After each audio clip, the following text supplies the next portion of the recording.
I have a backdrop now. Hey, my name is Ivan, and today we're taking a look at the FiguartsMini MADOKA KANAME. Magica is from a 2011 show named Puella, Magi, MADOKA Magica, or Mahou Shoujo MADOKA Magica for those Japanese weeaboos out there. If you haven't heard of the show, it's totally just about magical girls beating up witches, right? All joking aside, this show is dark, and I recommend you check it out.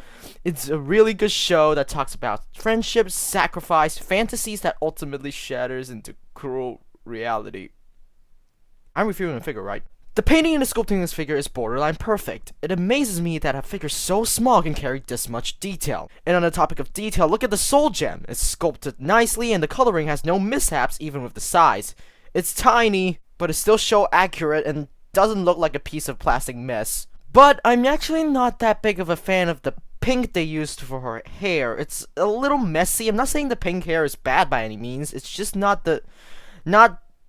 as glossy as the original pink hair from the show, but that's just a nitpick. And the proportions of this figure are also in that cutesy-tootsie style with a bigger head compared to a slimmer body, but it actually works with these anime characters. I love it. Especially Magica, she's just so cute. And it makes me sad every time I see her. Jesus. Accessories rise, she does include alternate arms. We'll call it that. You get her staff, which you can just swap out by ripping her arm off and putting the staff on, and that is sculpted pretty nicely with a lovely little rose on top. But that's kind of a weird way to hold a staff, don't you think? That's because you get this other arrow holding arm. Just rip off her other arm. Ow. Put the arrow arm in. You're just on a ball joint, so it should be easy peasy. And there you go.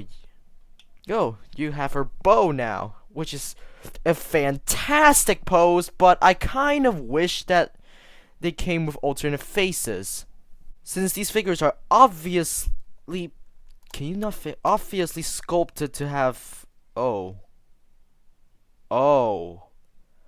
I see what's going on here. That's just completely nightmare fuel. Maybe no alternate faces would be good, but the amount of accessories is not that much for this figure, since Magica has a lot of accessories that they could have gone with, and they chose to go with her bow.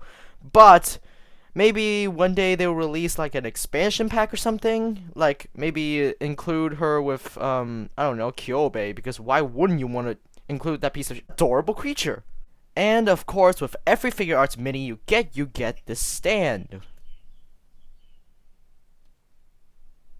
You get the stand, which says just says FiguartsMini in English and Japanese, FiguartsMini.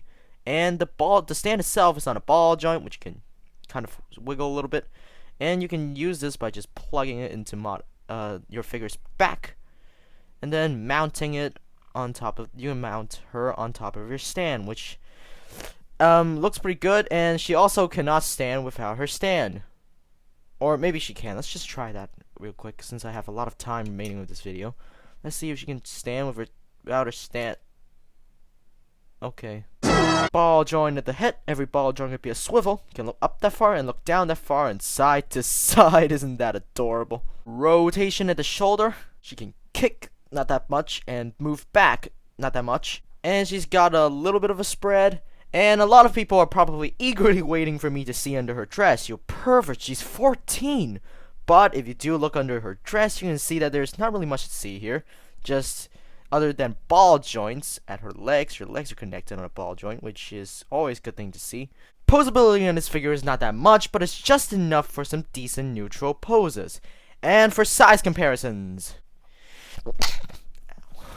Jesus. Here she is with Siege Forager class Optimus Prime, Transform Element OP Leader, oh Jesus, he's so big, Soto Kamen Rider Decade, Rider Kicks figure Kamen Rider this, Nenoroid Nezuko Kamado, which is a little bit fatter than Magica, but in terms of size, they're pretty much the same.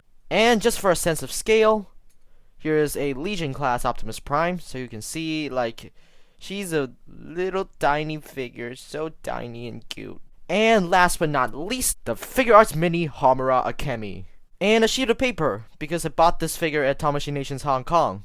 But other than that, that's not really anything useful, so overall, this figure is amazing. It is painted nicely, sculpted nicely, and it just gives off a positive vibe. Like, what am I even saying with these videos anymore? Definitely get this figure if you're a Madoka super fan, like me. And this figure is so affordable as well. Probably one of the most affordable Madoka figures out there, because other than this, you can get an Nendoroid, which usually costs as much as a Figma. Or you can get the bootleg ones.